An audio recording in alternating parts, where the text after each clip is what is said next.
our prayers have finally been answered because Valve just released what is probably the biggest CS update that we've had so far since the release. And of course, in this update, they changed a lot of things that we've had complaints about. A lot of bugs have been fixed. They added over 100 new cosmetics and introduced something called the Armory. There's so many new collections, so many new skins, and they added keychains. But we'll get to all of this after a quick word from today's sponsor. Today's video is sponsored by SkinsMonkey. Now, if you're not familiar with SkinsMonkey, this is a trade site that allows you to take some of the old and crusty skins out of your inventory, and you can actually trade them in for something a little bit new, a little bit shinier than what you have right now. And it's really easy to do this, actually. All you need to do is log in through Steam, pick the skins that you don't want to use anymore, grab the ones that you do, and then click trade. All trades will pretty much happen immediately, and any balance that you don't use in your trade actually stays on the site for you to use for any future trades that you decide to do. And right now, if you use the link in the description, you can actually get a 35% deposit bonus, and that's good for up to $100. So let's say you deposit $100, you would actually get $135 on the site if you use my link. So make sure you check out SkinsMonkey, and let's hop right back into the video. So let's start off by talking about the Armory, which is a brand new thing that's been added to CS2.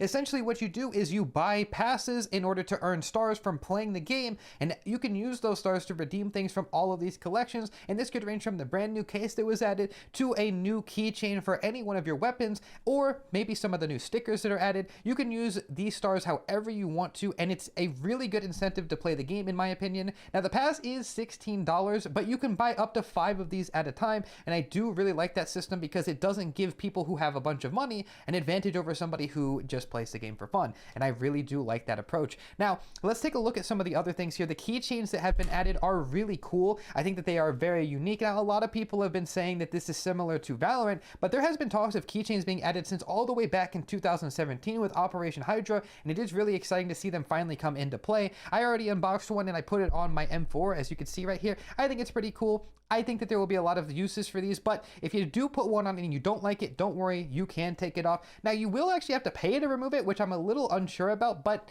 we can kind of discuss a little bit about this later on after they've been in the game for a while, but it is an interesting choice that they've added that. Now, there is 2 collections for keychains. I personally prefer the small arm ones way more than the other ones because I like that the guns on these look way cooler. Moving on to the new collections that were added, there is the Overpass collection, the Graphic collection, the Sport and Field collection, and then of course the Gallery case that has been added. Among all of these collections, there is some insane skins. I'm showing you some of my favorite on screen right now. Some of these are just absolutely gorgeous, and I cannot wait to get my hands on them, especially the M4A1S Fade, which it's been a long time coming and it looks fantastic. I really do like all of these skins. You can't actually sell these for a week though, so you have to actually get them before you can sell them. In a week they'll be on the market, but for now you actually have to get them. I recommend, if you do get some stars, to get a gallery case and then rent the skins out of the case with that new feature that they added a while back, because then you can get some of the skins to use in game, and that's personally what I've done, and I really do enjoy using these skins right now. It is really fun. They also added 2 new sticker collections, and I know a lot of people don't really care for stickers, but I do think that it is really cool because some of these are made with the clear intention of making some silly things on your skins. But what's probably the most exciting thing about this sticker update is that you can actually preview a scrape sticker before you even scrape it, and I think that that is a really good change because we've all been there. We put a sticker on our gun and then we scrape it, but we scrape it one too many times and it doesn't look like we want it to. But now with the new feature, you can actually scrape it before you put it on, and I also really like that because some of the new stickers have Easter eggs if you scrape them, so go ahead and experiment. You can actually do a new feature as well, which is to just inspect a sticker before you even own it, which is a big W in my opinion, because how do you know if you want to buy a sticker if you don't know how it's going to look on your gun, and especially if you don't know how it's going to scrape. In the Armory, they also introduced something called a limited edition item, and I think that this is going to change every couple of weeks or months, but right now it is currently the heat-treated Desert Eagle, and I think it looks like a case art in, so that might mean that there's patterns. Nobody has redeemed it yet because you can't buy stars, so whenever somebody gets it, I guess we'll know more about it, but for now it is really cool. I like the idea of having limited edition items that everybody has a chance to get their hands on, so we're definitely interested to see what they choose to do with this going forward. Now, last but certainly not least, let's take a look at the actual patch notes. Now, in these patch notes, I think that they have single-handedly addressed most of the bugs that the community has had an issue with.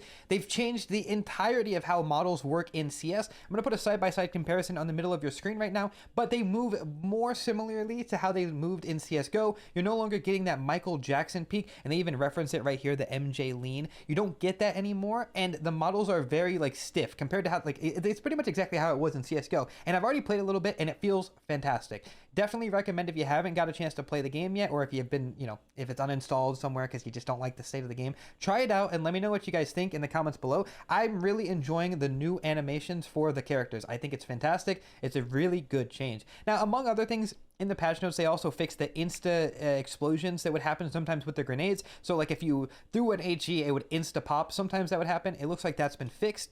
There's also a couple of other things in here. The water bug has been fixed right here. So fixed an issue where ragdoll and water splashdowns would erroneously play on alive players. This was a big issue. Of course, we already know if a ragdoll died, or if you died and your ragdoll went into the water, you would actually have water sounds whenever you would be walking, which would give away your position, and it was just a ridiculous bug to have. So I'm glad that they fixed that. And they also fixed another thing that happens for people who like to play community servers. They fixed the voice bug. What the voice bug is exactly what it sounds like. You just wouldn't be able to communicate with your team. Couldn't hear them. They couldn't hear you. That's been fixed. I'm surprised it took this long, but I'm glad that it has been addressed. There's also a couple of other things with the networking. So far, it seems like the servers are a little laggy, and this really shouldn't come as a surprise. They're probably experiencing a severe overload given the amount of people that are probably flocking to play the game right now with the new content, but we'll know a little bit more about this later on. I'll have to try some Faceit servers and report back to you, but for now, it seems like the servers are mostly fine.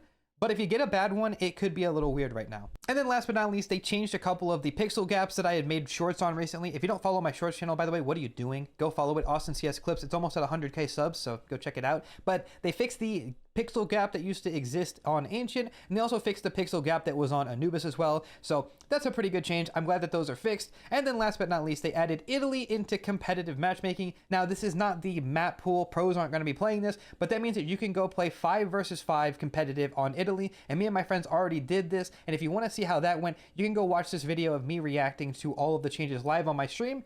It'll be linked in the top right or in the description. I'm really excited for this update. I'm honestly just a super big fan of everything that they changed here, but you guys can let me know how you guys are feeling about it in the comments below. I'm sure a lot of people have different opinions, and I'd be curious to see if you guys have any new bugs. Maybe some things didn't get changed that you wanted to get changed, or maybe you could just tell me what your favorite skin is in the update. But that's it for me. Make sure you guys subscribe. I'm out of here. Bye-bye. Much love.